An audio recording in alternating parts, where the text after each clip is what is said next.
Hi, I'm Tessa Davis, and this video is to share my top 7 tips for making the most of your video quality.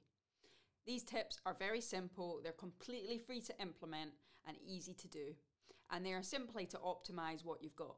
Because we're all using video calls for Zoom meetings, Teams meetings, many of us are doing interviews online, most of us are delivering teaching online.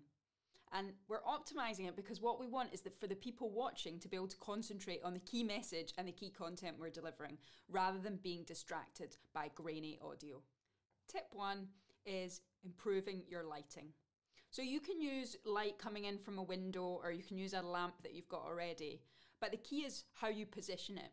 So what you don't want is to have the light coming in from the window right behind you, because you can see how glary this makes your image. Simply by turning it around and having the light source coming in front of you, it looks loads better.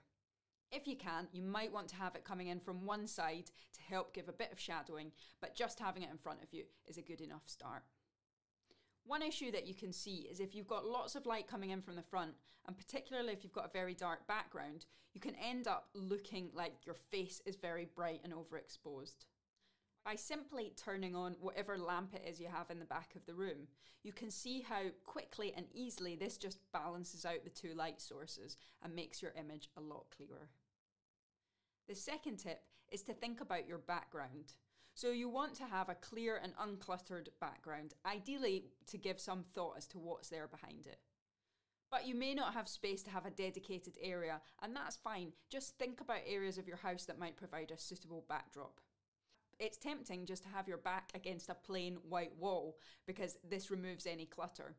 But actually, it's a lot more interesting if you can give a bit of depth to your image and have something in the background, even if that's a bookshelf, a table, a lamp or a plant or something like that.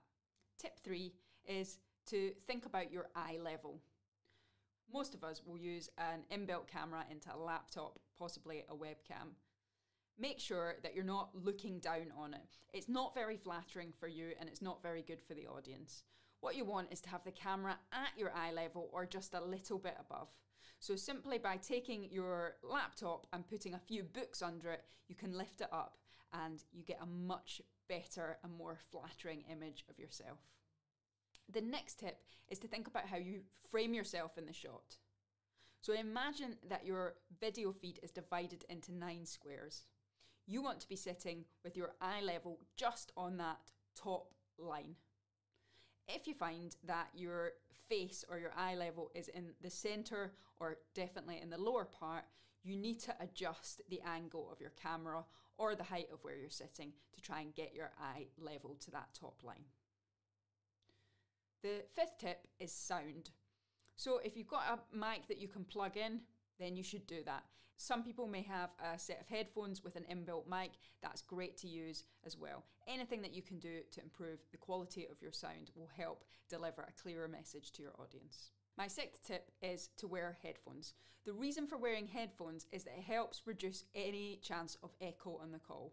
Because if you've got your sound coming out your speakers, it can cause echo because your microphone will pick up your voice, but then if it's also picking up the sound coming out your computer from the voices on the meeting, or if there's any delay, then you've got 2 feeds going into your microphone and that can cause echo and feedback. If you've got headphones and you put them on, then all the sound from your computer will be going straight into your ears and the only thing the microphone will pick up is your voice. I wear in-ear headphones because I feel that they are more discreet, but plenty of people will prefer to wear over-ear headphones. So if you want to, that's fine. I've got a pair here. Gives you a different type of look, but that's totally fine as well. And my final tip is eye contact. It's so tempting to look down at yourself while you're on a call, and that just doesn't make the right type of connection with your audience. So instead of looking down at yourself, make a point of trying to look into the camera and connect with the people on the other end of the call or on the other end of your teaching session. So I've given you my 7 top tips. Hope you're able to implement them easily and they will improve the quality of your calls.